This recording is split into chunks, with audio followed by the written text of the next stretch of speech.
Oh my God, are you still with me? All right, well, let's continue. You have shown almost as much stamina as I have, pressing play, so the least I can do is scroll down and keep talking about these 5 billion games at Essen 2013. Okay, if I could scroll. I don't know why I always start off slow with this. Okay, here we go. Origin. This is from Madagot Games. And can I be shallow one more time? I think that picture shows why I'm interested in this game. Just look at those pieces. This is a civilization building game, as we and the way your civilization the fact that your civilization advances, and that is represented on the board by the ever increasing size, both in terms of height and width, which increase independently depending on how you're increasing, so that you get bigger, fatter pieces as you spread all around the world, is just so attractive. I mean, just look at those pieces. They are so cool. My understanding is the taller they get, the better they are of, that's time representing, growth of your society. Whereas the fatter they get, that represents the military might. So to be able to take over somebody else's land, you have to be fatter than them. To be able to evolve from one place you are, you have to be taller. It's just very, very cool. Again, this notion of this tactile, physical representation of something that I bet you this is going to look gorgeous. I mean, those characters have so much character in that kind of primitive hand-carved, hewn wood pieces thing. I just love to look at this picture, and I cannot wait to see this game in real life. I hope it's fun, but and Madagot games are always incredibly lavish productions, and this is very outside the box for them. This is not a million little plastic minis like Cyclades or Cyclades, however you pronounce it.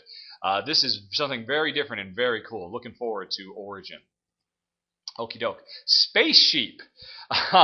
This is an odd one. You can tell from the box cover. This is basically a parody of Star Wars, and they're very on the nose. You can see that tactics card looks pretty much like the Millennium Falcon, but everybody is sheep, and I think Darth Vader is a wolf, and so it's. But that's really kind of immaterial. It's just kind of a silly, goofy, quirky theme.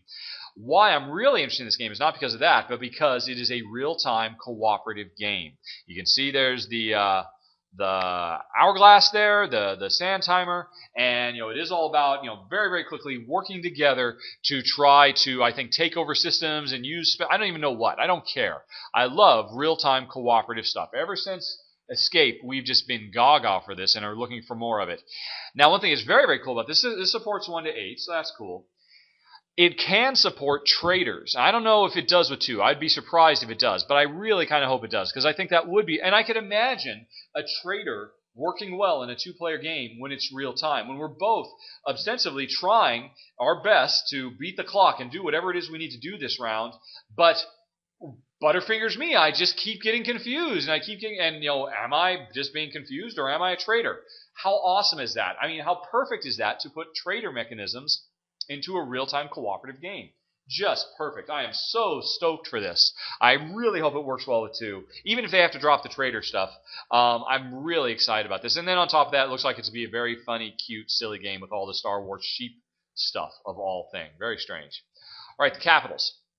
I must admit, I'm now going to get into another one of these sections like I did back on, I think, on the second page, where, you know what, I don't really know that much about a lot of these games. I just know I'm interested.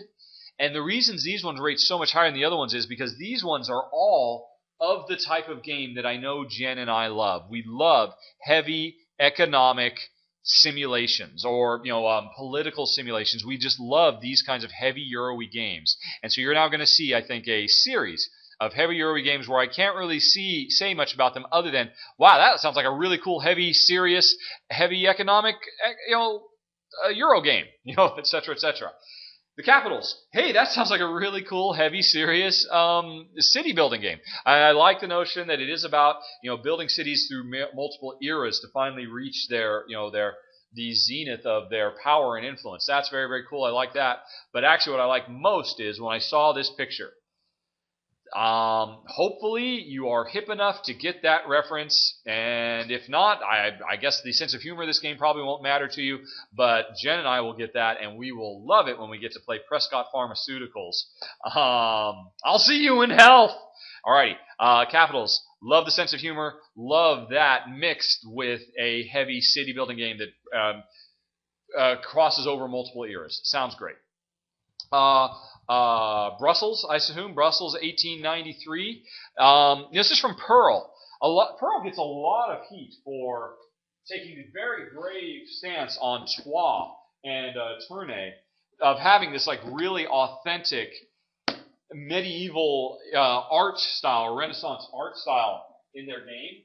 I think it's awesome. I think it looks really neat and fantastic and unique, and that's what they're doing here again. They're going for a very strong Art Deco, because this is a heavy worker placement game that is all about trying to create awesome Art Deco styled buildings and art to go in those buildings. Interested because the game's going to look really different and unique and funky. Also really interested because every time one of the reasons Jen and I love traveling through Europe, we live in Europe and love traveling through Europe, is whenever we go to a big city, we love seeing the architecture, all this wonderful old architecture. And this is a game that's all about city building where the attention is to the design of the building. I think that's very, very cool. It's not just about who builds the tallest building or who builds the most building, it's who builds the most beautiful building. I think that's really, really cool and exciting. I think that'll really speak to me and Jen because we always love going. We just love that. And so I think this theme will really resonate with us too. And that's why Brussels 1893 rates so high. Venetia is another one of those ones where, look at that board. That is a pretty board where players are high-ranking members of the aristocracy of Venice, as Venice was spreading its influence throughout the known world, and it's another heavy economic, world-dominating game with a lot of really gorgeous art. That's all I know. That's enough to rate very high because that's the kind of thing Jen and I really like. Just look at that board. It's so gorgeous. Don't know much about it. Maybe it's crap. Who knows? Maybe it's terrible with 2 players. I am drawn to it because of the subject matter, because Jen and I are both dyed-in-the-wool Euro fans. Okie doke. Craftsman. This one, when I first saw this, it really reminded me of Normbrook or in Bruges. I mean, we've been in these cities where this kind of architecture is. It's just really, really nice. And this is just another heavy or medium to heavy. I'm not quite sure how heavy Euro game that's all about generating goods and converting them to other goods and scoring points. I don't know. I'm not sure that it really aspires to more than that. This one, I think, has a focus on generating the goods and then being able to transport them to other places. No. This is Craftsman. This is the one where we are all master craftsmen and we've been called to this city because there's some kind of competition to create the greatest, most beautiful goods. So we're trying to, generate the goods so that we can make the ultimate objects d'art, or however you pronounce it, so we can be deemed the master craftsman of this town. That's enough for me. I'm interested. You might not be, I don't know if it has enough explosions, but it sounds pretty cool to us. Okay. Global Mogul. This one's actually gotten a lot of heat in a good way. It seems like it's got a lot of interest. And I guess it's out in America right now, but I don't think it's available here. Maybe it's available here. But anyway, I'm going to check it out at Essen. The thing I really like about this is all about high stakes global finance, big, major industry running game simulation that's presumably very, very heavy, that focuses on a lot of different elements, and supposedly I've read is a very good, solid game. That's enough for me to check it out, even though, I believe this is a picture of the final components.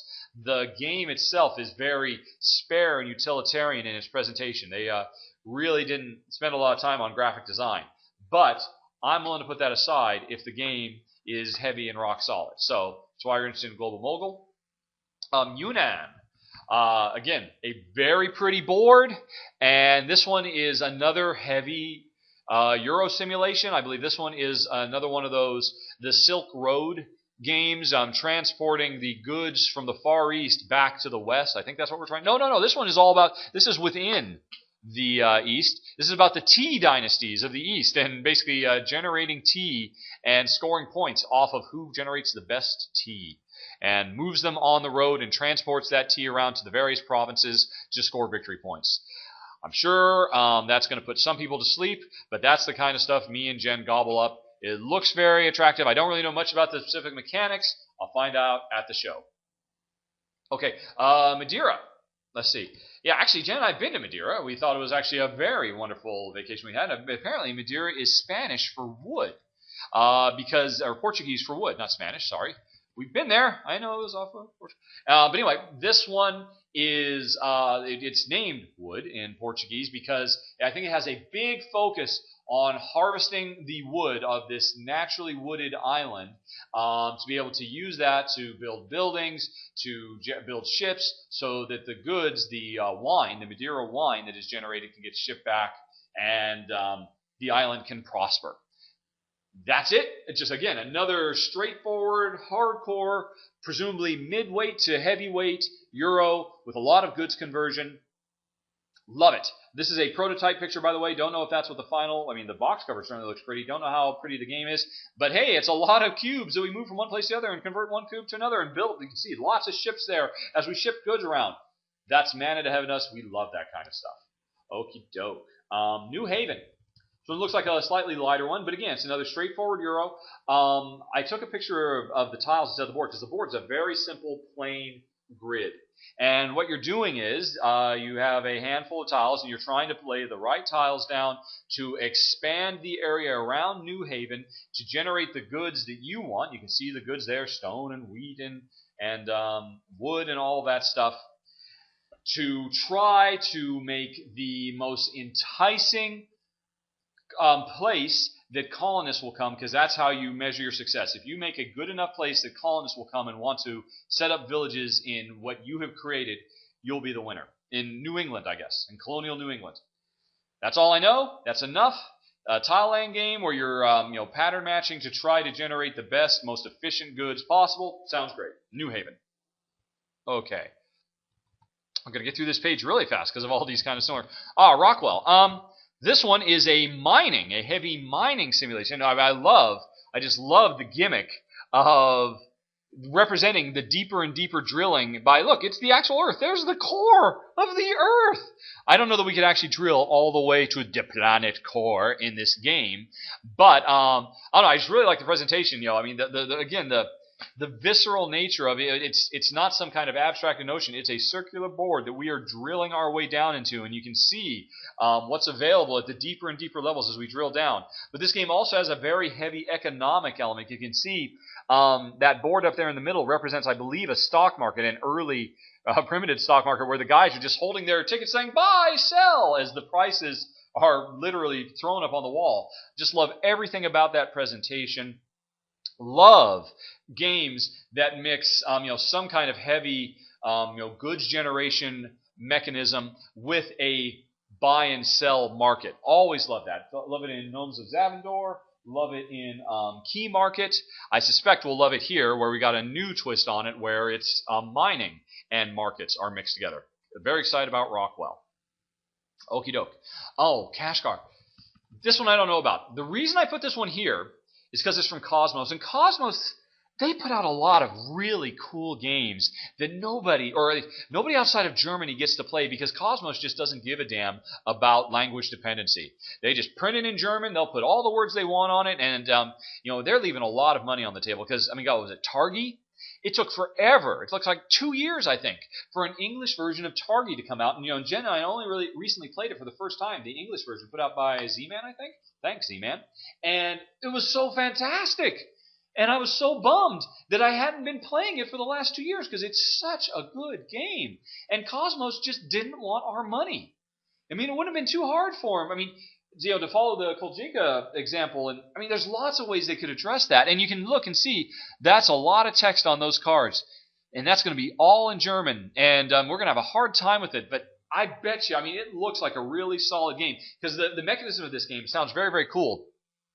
It's actually kind of similar to City of Iron. City of Iron, who I really, really liked, is a deck builder that featured deck stacking as a central mechanism. This seems to be the same thing, where when you use one of those cards, you can see there like in a stack that's splayed out.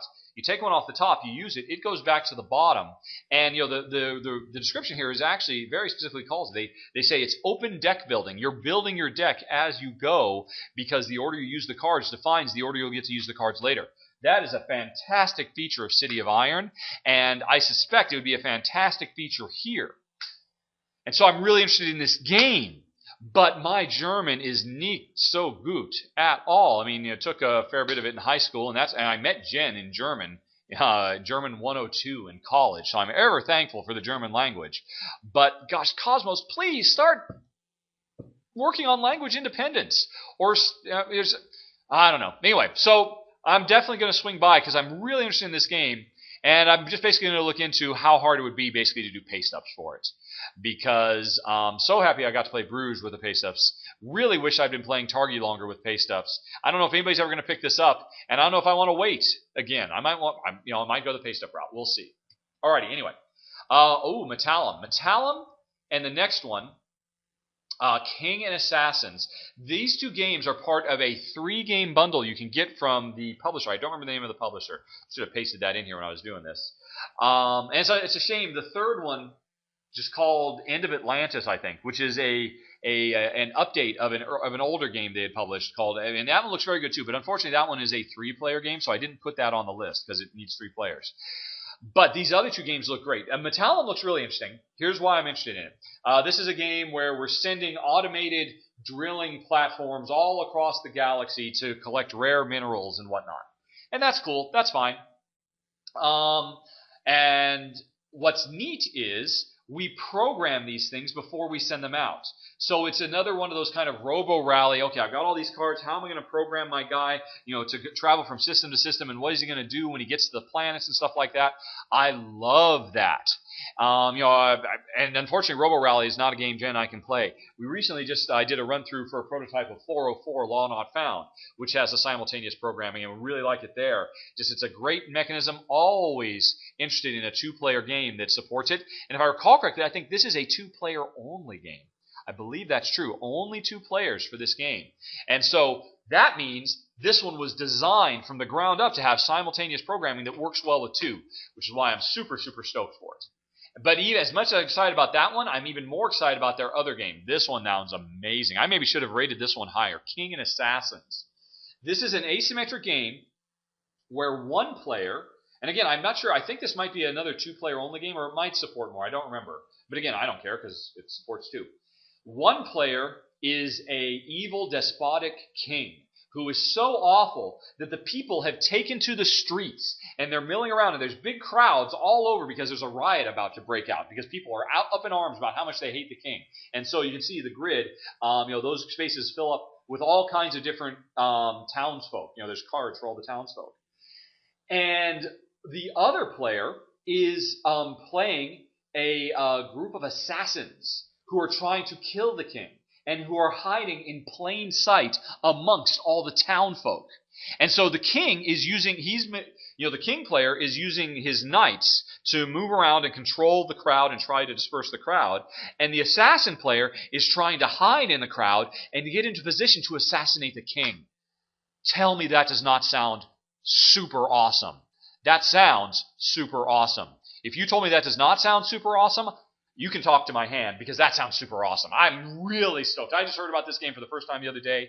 I cannot wait to get this game. I want to know more about this game. It sounds so cool. That asymmetry, the closest thing I can think of is like Stronghold, where 1 player is controlling the castle that's under siege and the other player is the siege engine. They have radically different styles of play. This sounds like the same kind of thing. It sounds so rich and thematic. I can imagine getting into the role of being the king and, all you peasants, get out of here, or being the assassins hiding and hoping they don't get discovered. This sounds awesome. I cannot wait to find out more about King and Assassins. That's why, as you can see, I'm getting up to the top of my list now, and this one's definitely up there. Mount Everest. Very excited about this. Adam Kajigajava, I can't remember his name, the designer of K2 and The Cave and Draco.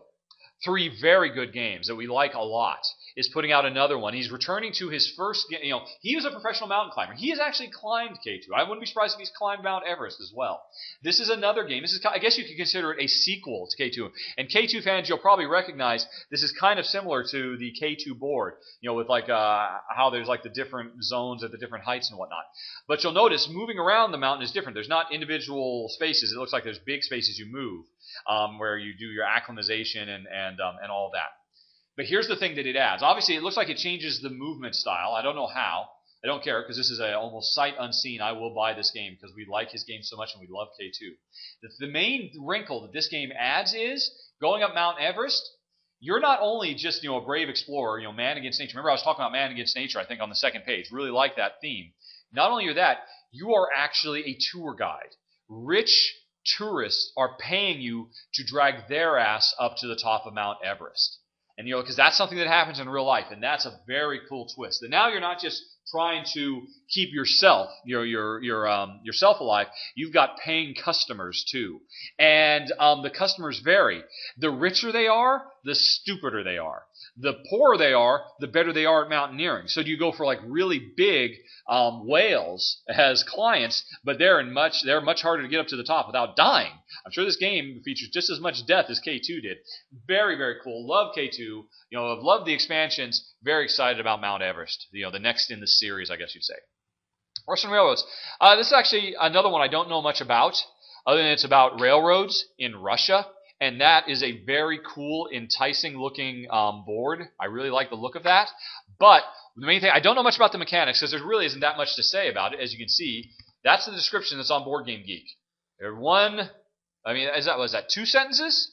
2 sentences. Well done, publisher. Way to spread the word. However, I have read that this has got a lot of really great word-of-mouth praise from testers who've been playing it, that it is a fantastic game, and it is really going to set the world on fire. People are going to be really surprised by it. So I want to get ahead of the curve and be one of the first. I really want to find out because again, from what I've read, it's potentially got to be a really great game. But that's all I know. Alrighty. Sanssouci? That's probably French. This is from Michael Kiesling of Kramer and Kiesling fame. 2 of the rock stars of board gamedom. I don't know why they don't get as much praise as Reiner Knizia. They've been around almost as long, and they've produced a ton of games, and they've got a sterling track record. And Michael Kiesling, we love Vikings, which was a tile-laying game he did. And now he's doing another tile-laying game where you are trying to create the perfect flower garden in the world-famous Sanssouci Palace. Jen is going to love that. We've been in these kinds of royal ornate. They're very beautiful. They're wonderful to walk around in. And so the idea, again, it's coming from Kiesling, so we know.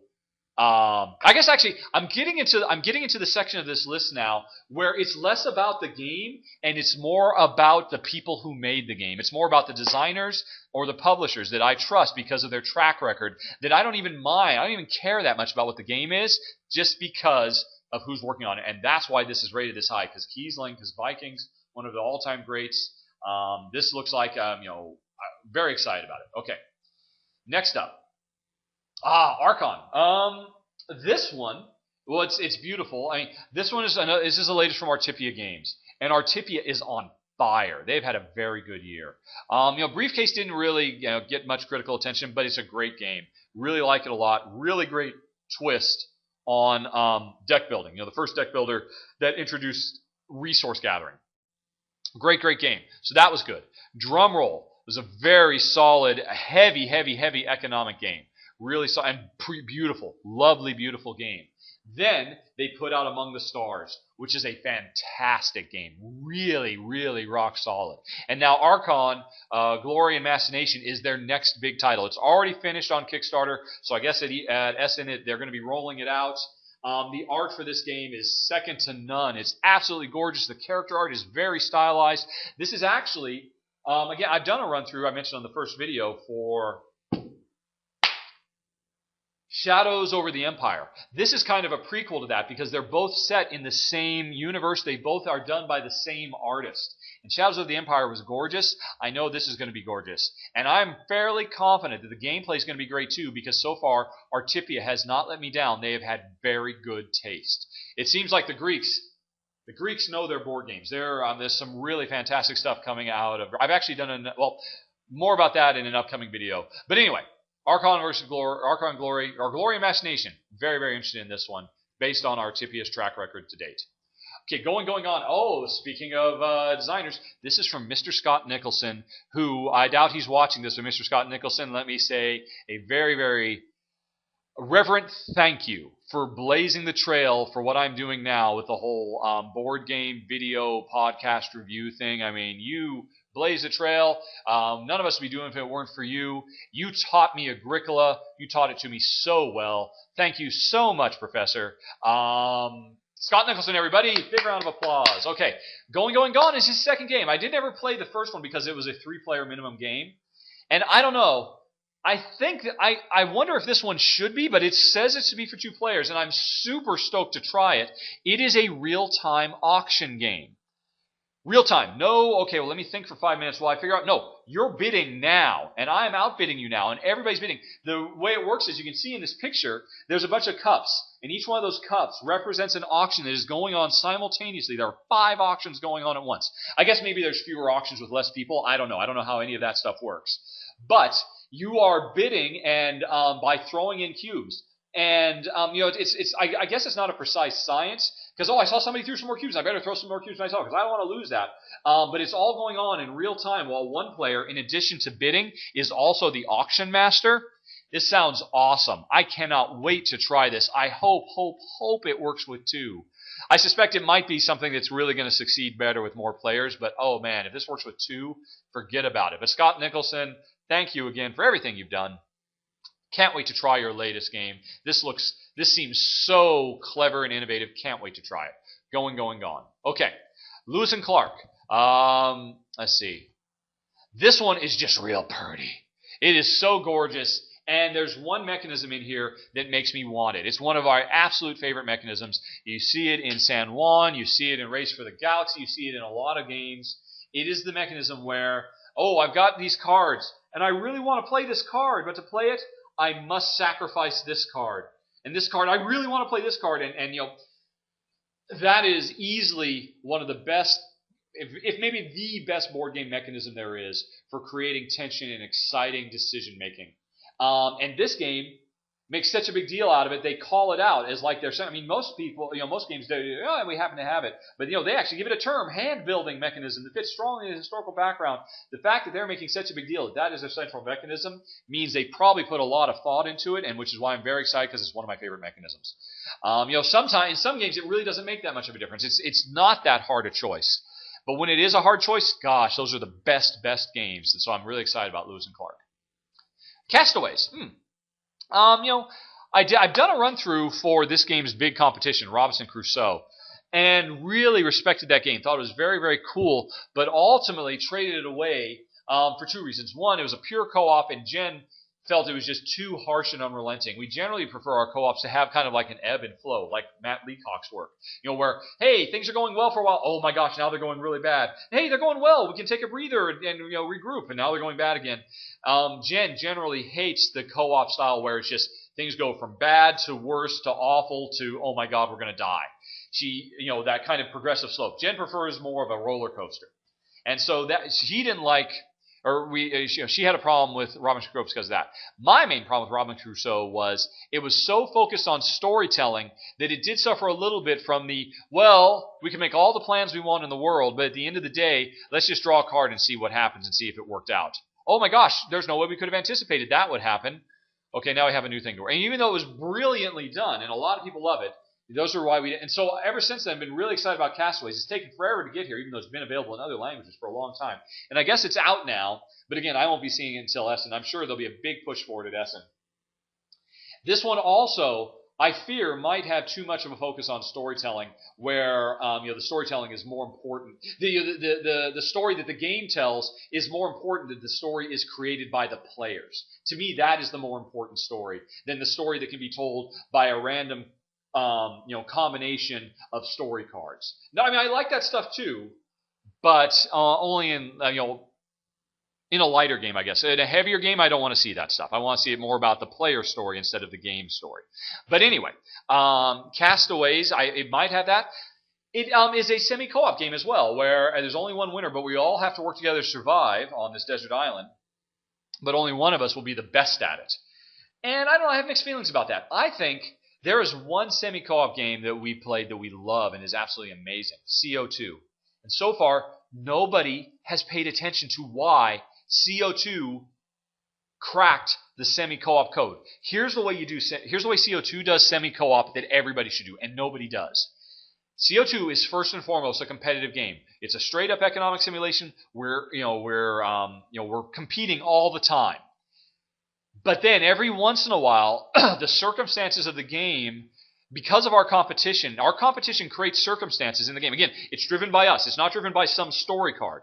What we do can lead the game to get into a situation where there will be a critical failure and we will both lose, that the game will beat us.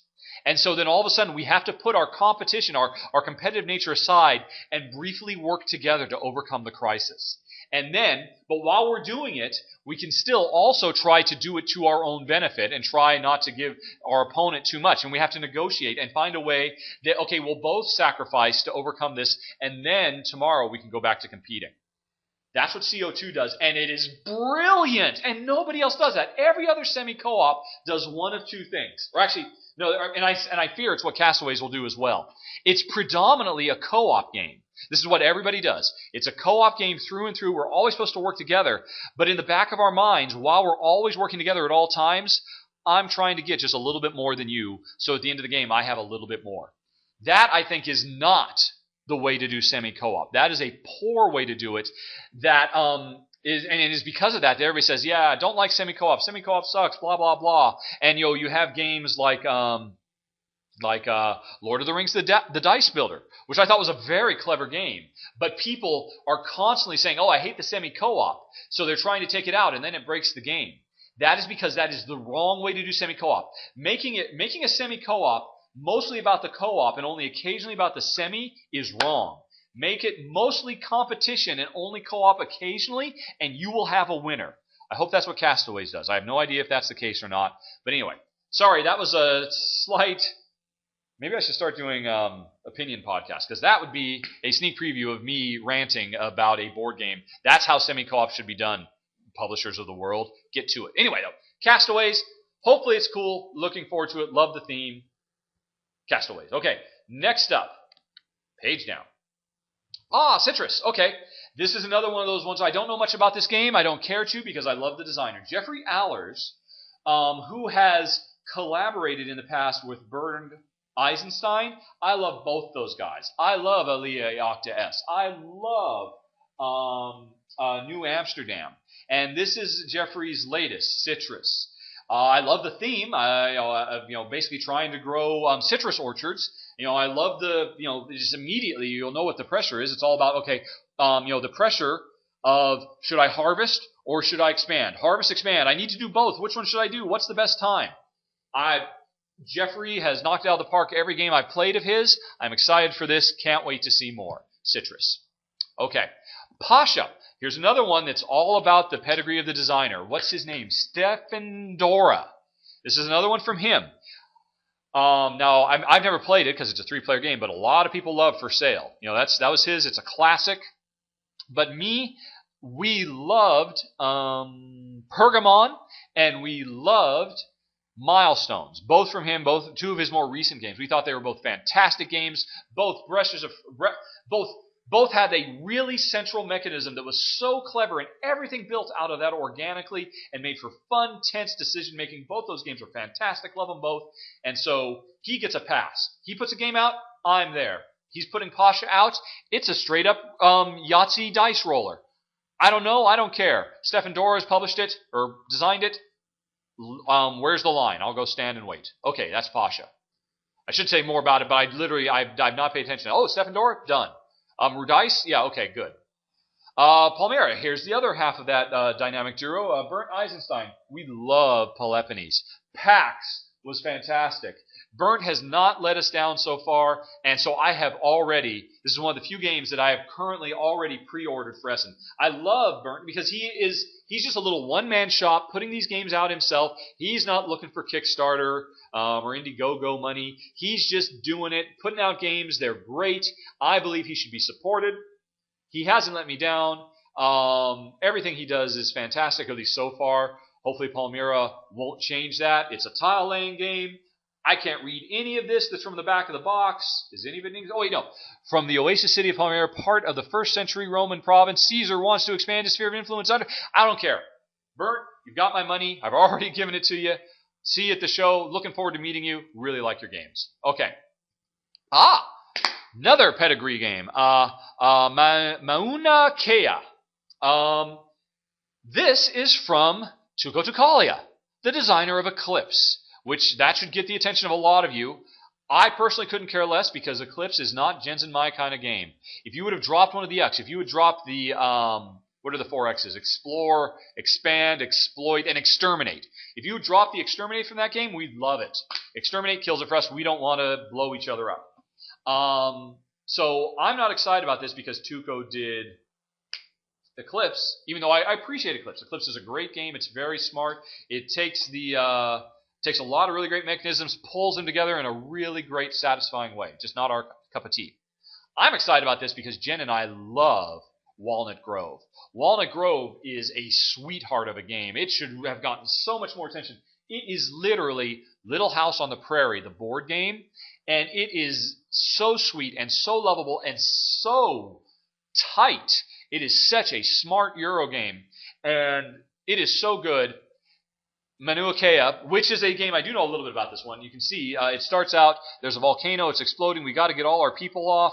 We haven't explored the island, so we're laying tiles. And when we lay tiles to try and get away from the lava that's spreading over the course of the game, other people can piggyback off what we're doing, and they can take our tiles, and we can spread out. So it's an explore, race against the clock kind of thing. That just sounds very cool as a tile laying game, but his last tile laying game, Walnut Grove, was fantastic. And of course, Eclipse is one of the greatest games of all time, according to the Board Game Geek Top 100 list. So Mauna Kea, if I'm pronouncing that right, I don't know, but that's almost a buy sight unseen.